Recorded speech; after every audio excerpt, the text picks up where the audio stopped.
Assalamualaikum warahmatullahi wabarakatuh. Alhamdulillahirabbil alamin wa binasta'in ala umurid dunya waddin wassalatu wassalamu ala asrofil anbiya wal mursalin wa ala alihi washabi ajmain, amma ba'd. Apa kabarnya sahabat Uti semuanya? Alhamdulillah, mudah-mudahan ya.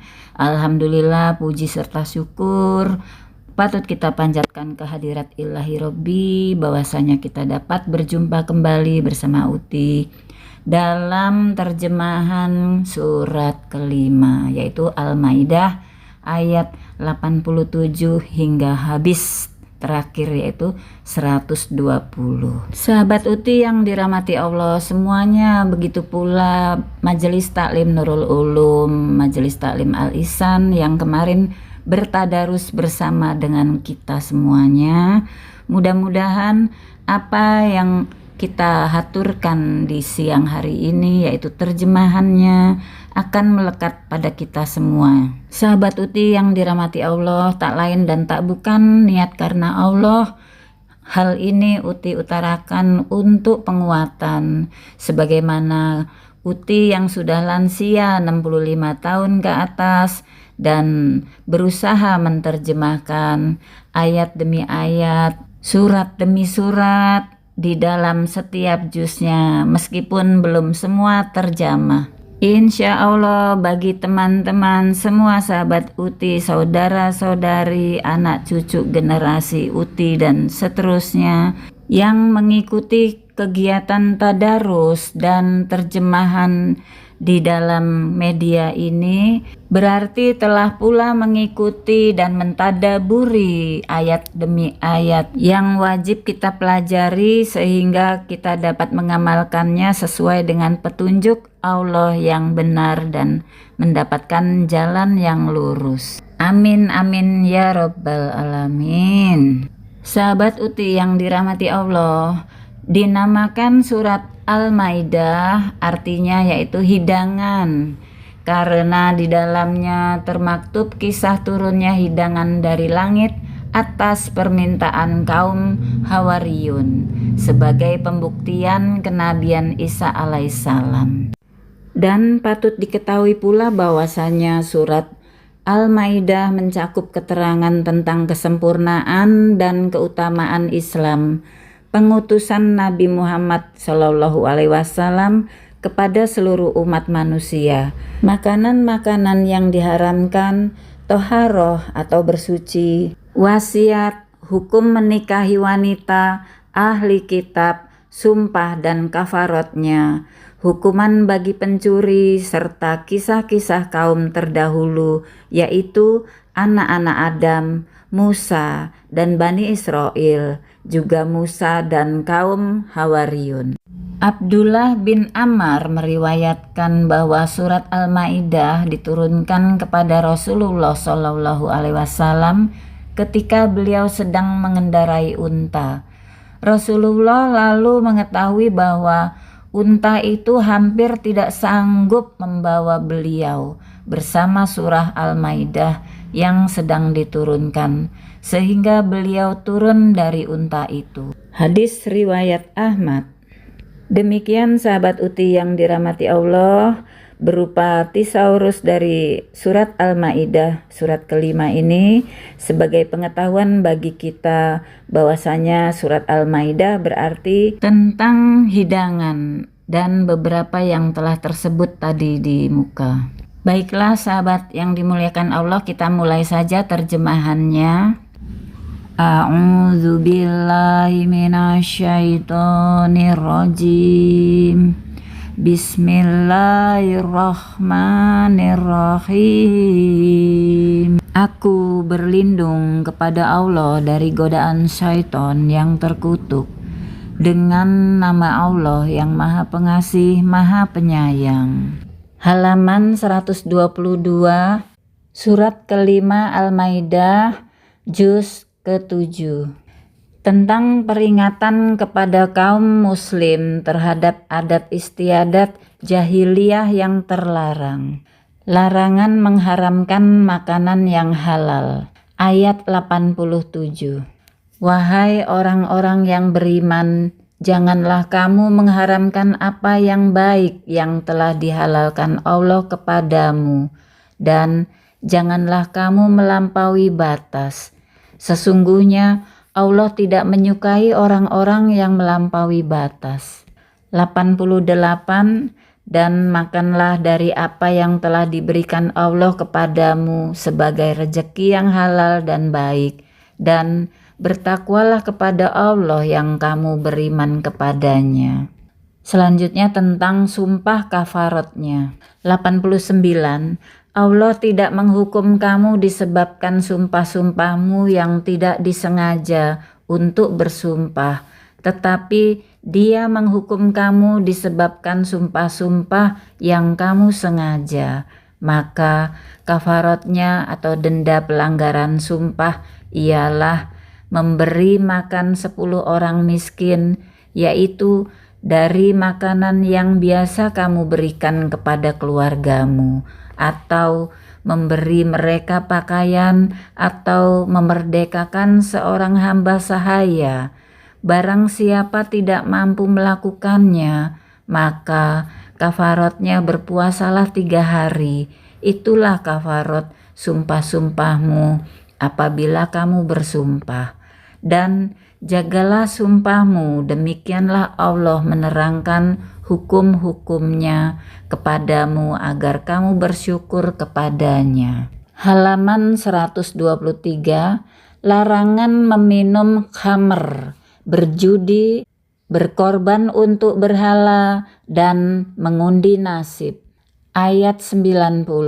Wahai orang-orang yang beriman, sesungguhnya minuman keras, berjudi, berkorban untuk berhala, dan mengundi nasib dengan anak panah adalah perbuatan keji dan termasuk perbuatan setan. Maka jauhilah perbuatan-perbuatan itu agar kamu beruntung. 91. Dengan minuman keras dan judi itu, setan hanyalah bermaksud menimbulkan permusuhan dan kebencian di antara kamu, dan menghalang-halangi kamu dari mengingat Allah dan melaksanakan sholat. Maka tidakkah kamu mau berhenti? 92. Dan taatlah kamu kepada Allah dan taatlah kamu kepada Rasul, serta berhati-hatilah jika kamu berpaling. Maka ketahuilah bahwa kewajiban Rasul kami hanyalah menyampaikan amanat dengan jelas. 93. Tidak berdosa bagi orang-orang yang beriman dari mengerjakan kebajikan tentang apa yang mereka makan dahulu, apabila mereka bertakwa dan beriman, serta mengerjakan kebajikan, kemudian mereka tetap bertakwa dan beriman. Selanjutnya mereka tetap juga bertakwa dan berbuat kebajikan, dan Allah menyukai orang-orang yang berbuat kebajikan. Asbabun Nuzul ayat 93. Menurut Bara bin Azib, pada saat Quran surat kelima ayat 90-91 diturunkan, di kalangan sahabat terjadi perdebatan tentang sahabat yang telah wafat di peperangan. Padahal para syuhada itu masih biasa berjudi dan minum khamr. Lalu turunlah kedua ayat ini yang menegaskan tentang nasib para syuhada sebelum turunnya ayat yang mengharamkan judi dan khamr.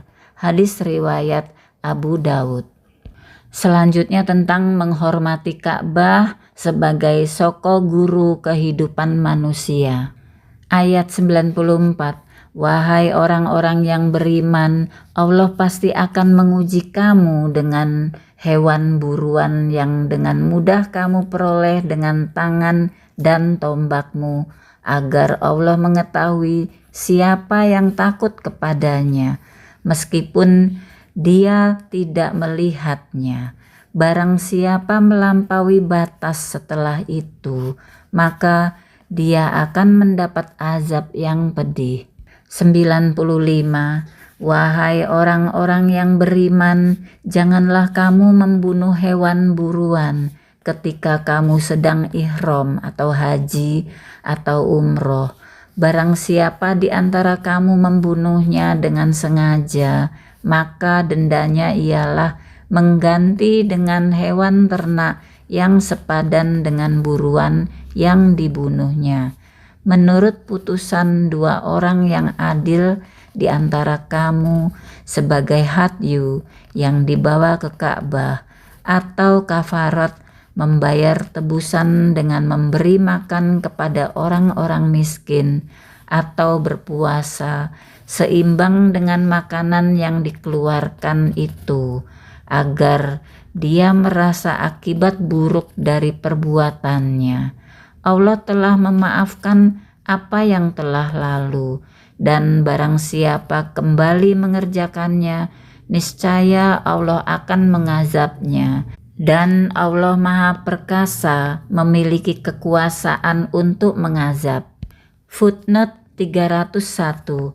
Hewan buruan baik yang boleh dimakan atau tidak, kecuali burung gagak, burung elang, kalajengking, tikus, dan anjing buas. Dalam suatu riwayat termasuk juga ular. 302. Yang dibawa sampai ke daerah haram untuk disembelih di sana, dan dagingnya dibagikan kepada fakir miskin. 303. Sepadan dengan harga hewan termasuk pengganti hewan yang dibunuh itu. Footnote 304. Puasa yang jumlah harinya sebanyak mud yang diberikan kepada fakir miskin seharga hewan yang dibunuh, dengan catatan seorang fakir miskin mendapat 1 mud atau lebih kurang 6,5 ons. 305. Membunuh hewan sebelum turun ayat yang mengharamkan ini. Halaman 124, ayat 96. Dihalalkan bagimu hewan buruan laut dan makanan yang berasal dari laut sebagai makanan yang lezat bagimu dan bagi orang-orang yang dalam perjalanan. Dan diharamkan atasmu menangkap hewan darat selama kamu sedang ihram, dan bertakwalah kepada Allah yang kepadanya kamu akan dikumpulkan kembali. 97. Allah telah menjadikan Ka'bah rumah suci, tempat manusia berkumpul. Demikian pula bulan haram, hadyu, dan kholaid. Yang demikian itu agar kamu mengetahui bahwa Allah mengetahui apa yang ada di langit dan apa yang ada di bumi, dan bahwa Allah Maha mengetahui segala sesuatu. 98. Ketahuilah bahwa Allah sangat keras azabnya, dan bahwa Allah Maha Pengampun, Maha Penyayang. 99. Kewajiban Rasul tidak lain hanyalah menyampaikan amanat Allah, dan Allah mengetahui apa yang kamu tampakkan dan apa yang kamu sembunyikan. 100. Katakanlah Muhammad, tidaklah sama yang buruk dengan yang baik, meskipun banyaknya keburukan itu menarik hatimu. Maka bertakwalah kepada Allah, wahai orang-orang yang mempunyai akal sehat, agar kamu beruntung. Larangan bertanya tentang hal yang menyebabkan kemudorotan. 101. Wahai orang-orang yang beriman, janganlah kamu menanyakan kepada nabimu hal-hal yang jika diterangkan kepadamu justru menyusahkan kamu. Jika kamu menanyakannya ketika Al-Quran sedang diturunkan, niscaya akan diterangkan kepadamu. Allah telah memaafkan kamu tentang hal itu, dan Allah Maha Pengampun, Maha Penyantun. Asbabun Nuzul ayat 101. Dari Anas bin Malik bahwa ketika Rasulullah Shallallahu Alaihi Wasallam berkhutbah, ada seseorang yang bertanya, "Siapa bapak saya?" Nabi Shallallahu Alaihi Wasallam menjawab, "Fulan." Maka turunlah ayat ini sebagai teguran kepada yang suka bertanya hal yang bukan-bukan. Hadis riwayat Bukhari. 102. Sesungguhnya sebelum kamu telah ada segolongan manusia yang menanyakan hal-hal serupa itu kepada nabi mereka. Kemudian mereka menjadi kafir. 103. Allah tidak pernah mensyariatkan adanya bahirah, saibah, wasilah, dan ham. Tetapi orang-orang kafir membuat-buat kedustaan terhadap Allah dan kebanyakan mereka tidak mengerti. Footnote 306. Hewan buruan laut yang diperoleh dengan jalan usaha seperti mengail, memukat, dan sebagainya. Termasuk juga dalam pengertian laut di sini ialah sungai, danau, kolam, dan sebagainya. 307. Ikan atau hewan laut yang diperoleh dengan mudah karena telah mati terapung atau terdampar di pantai dan sebagainya. 308. Ka'bah dan sekitarnya menjadi tempat yang aman bagi manusia untuk mengerjakan urusan-urusan yang berhubungan dengan dunia dan akhirat dan pusat ibadah haji. 309. Bahirah, unta betina yang telah beranak 5 kali dan anak yang kelima itu jantan. Lalu unta betina itu dibelah telinganya, dilepaskan, tidak boleh ditunggangi lagi, dan tidak boleh diambil air susunya. 310. Saibah, unta betina yang dibiarkan pergi kemana saja lantaran suatu nazar, seperti jika seorang Arab jahiliyah akan melakukan sesuatu atau perjalanan yang berat, maka dia biasa bernazar akan menjadikan untanya soibah apabila maksud dan perjalanannya berhasil dan selamat. 311. Wasilah, seekor domba betina melahirkan anak kembar yang terdiri dari jantan dan betina, maka yang jantan ini disebut wasilah.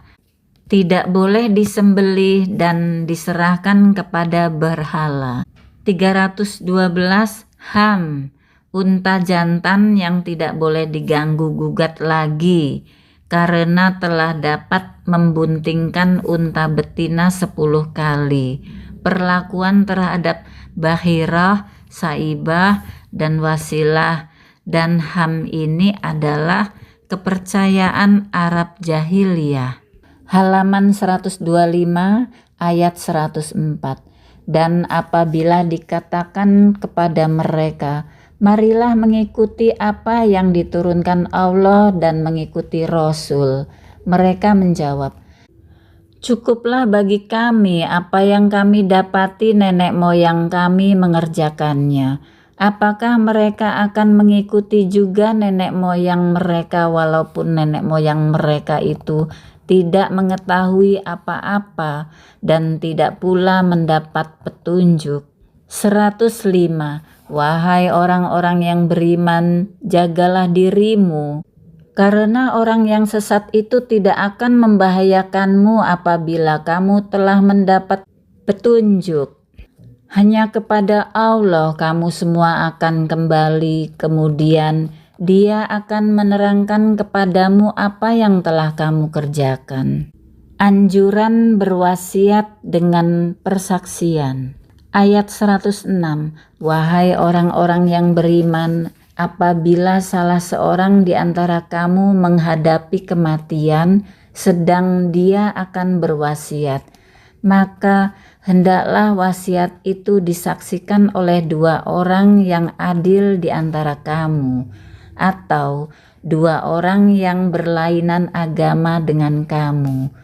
Jika kamu dalam perjalanan di bumi, lalu kamu ditimpa bahaya kematian, hendaklah kamu tahan kedua saksi itu setelah sholat, agar keduanya bersumpah dengan nama Allah jika kamu ragu-ragu. Demi Allah, kami tidak akan mengambil keuntungan dengan sumpah ini, walaupun dia karib kerabat, dan kami tidak menyembunyikan kesaksian Allah. Sesungguhnya, jika demikian, tentu kami termasuk orang-orang yang berdosa. 107. Jika terbukti kedua saksi itu berbuat dosa, maka dua orang yang lain menggantikan kedudukannya, yaitu di antara ahli waris yang berhak dan lebih dekat kepada orang yang mati. Lalu keduanya bersumpah dengan nama Allah, sungguh kesaksian kami telah layak diterima daripada kesaksian kedua saksi itu, dan kami tidak melanggar batas. Sesungguhnya jika kami berbuat demikian, tentu kami termasuk orang-orang zalim. 108. Dengan cara itu mereka lebih patut memberikan kesaksiannya menurut yang sebenarnya, dan mereka merasa takut akan dikembalikan sumpahnya kepada ahli waris setelah mereka bersumpah. Bertakwalah kepada Allah dan dengarkanlah perintahnya. Dan Allah tidak memberi petunjuk kepada orang-orang yang fasik. Asbabun Nuzul ayat 106 sampai dengan 108. Menurut Ibnu Abbas, pada suatu ketika ada lelaki dari Bani Sahmin pergi keluar daerah bersama dengan Tamim ad-Dari dan Adi bin Badda. Ia wafat di suatu desa yang penduduknya tidak ada yang muslim. Saat Ad-Dari dan Adi menyerahkan harta yang wafat tadi kepada ahli warisnya, pihak ahli waris merasa kehilangan sebuah bejana emas. Lalu kedua orang itu diadukan kepada Rasulullah. Beliau pun menyumpah mereka. Keduanya berani bersumpah. Tak lama kemudian bejana itu ditemukan di Mekah pada seseorang yang telah membelinya dari Ad-Dari dan Adi. Pembeli itu pun diangkat menjadi saksi. Lalu turunlah ketiga ayat ini, hadis riwayat Abu Daud. Footnote 313, melakukan kecurangan dalam persaksiannya, dan hal ini diketahui setelah dia melakukan sumpah. 314, sumpah itu dikembalikan, ialah sumpah saksi-saksi yang berlainan agama ditolak dengan bersumpahnya saksi-saksi yang terdiri dari kerabat, atau berarti orang-orang yang bersumpah itu akan mendapat balasan di dunia dan akhirat karena melakukan sumpah palsu. Halaman 126, salah satu peristiwa di hari kiamat. Ayat 109.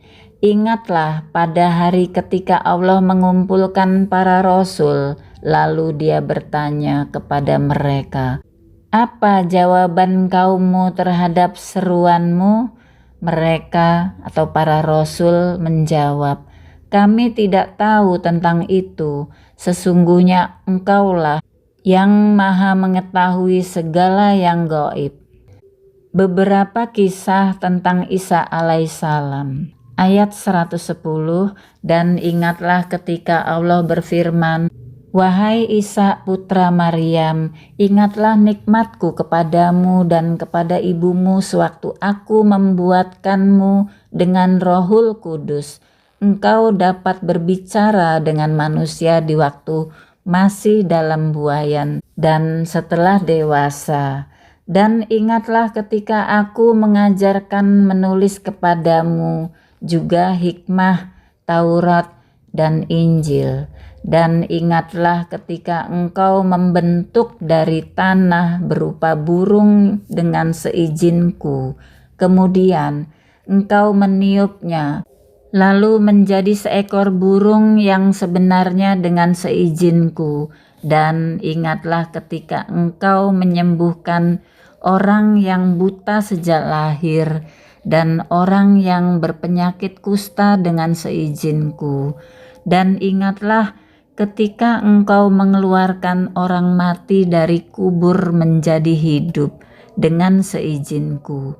Dan ingatlah ketika aku menghalangi Bani Israel dari keinginan mereka membunuhmu, dikala engkau mengemukakan kepada mereka keterangan-keterangan yang nyata.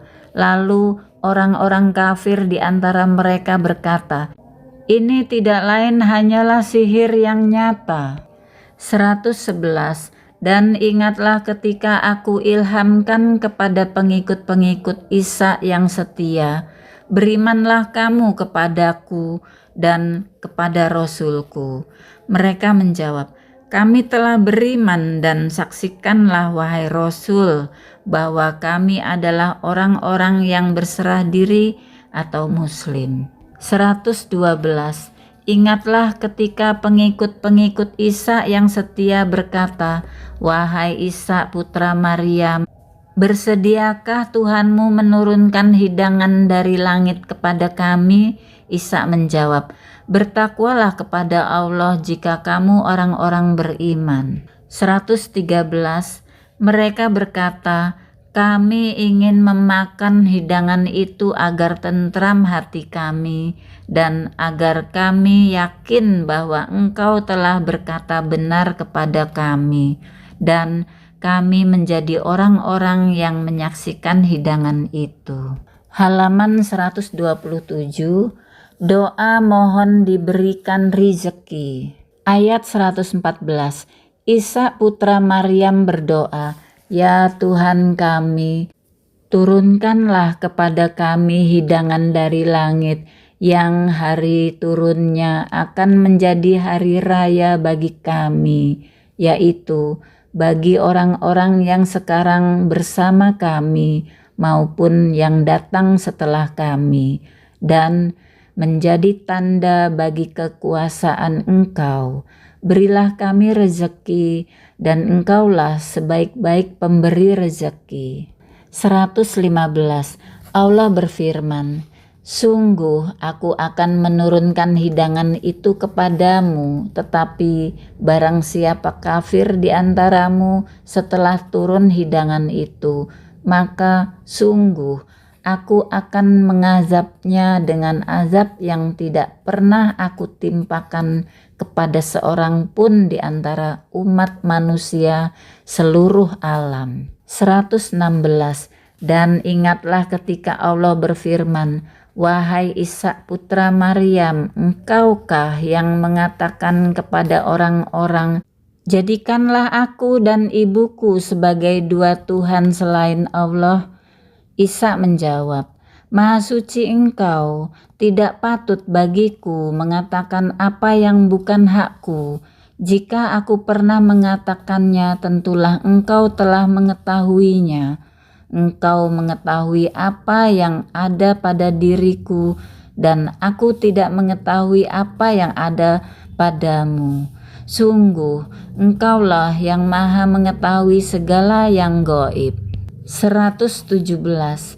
Aku tidak pernah mengatakan kepada mereka kecuali apa yang Engkau perintahkan kepadaku, yaitu, "Sembahlah Allah, Tuhanku dan Tuhanmu." Dan aku menjadi saksi terhadap mereka selama aku berada di tengah-tengah mereka. Maka setelah Engkau mewafatkan aku, Engkaulah yang mengawasi mereka, dan Engkaulah yang maha menyaksikan atas segala sesuatu.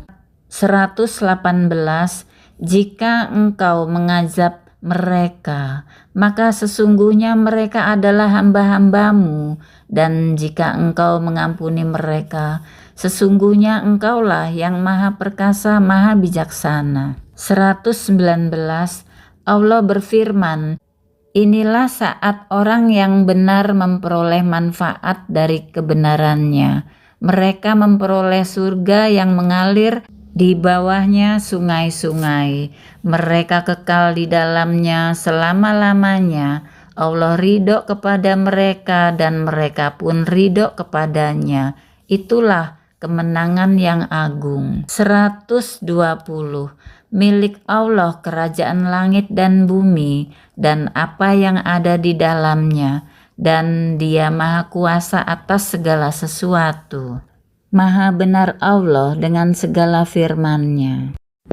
Alhamdulillah sahabat Uti yang dirahmati Allah, selesailah sudah terjemahan dari surat Al-Maidah yang terdiri dari 3 tahapan yang dimulai dari ayat 1 hingga 120. Mudah-mudahan apa yang telah kita dengar dan kita ikuti bersama-sama akan bermanfaat bagi kita semua dan bisa diamalkan oleh kita semua dalam kehidupan sehari-hari. Akhirul kalam, subhanakallahumma wa bihamdika asyhadu an la ilaha illa anta astaghfiruka wa atubu ilaik. Maha suci Engkau ya Allah, aku memujimu. Aku bersaksi bahwa tidak ada sesembahan yang berhak disembah selain Engkau. Aku minta ampun dan bertobat kepadamu. Wabillahi taufik wal hidayah. Wassalamualaikum warahmatullahi wabarakatuh.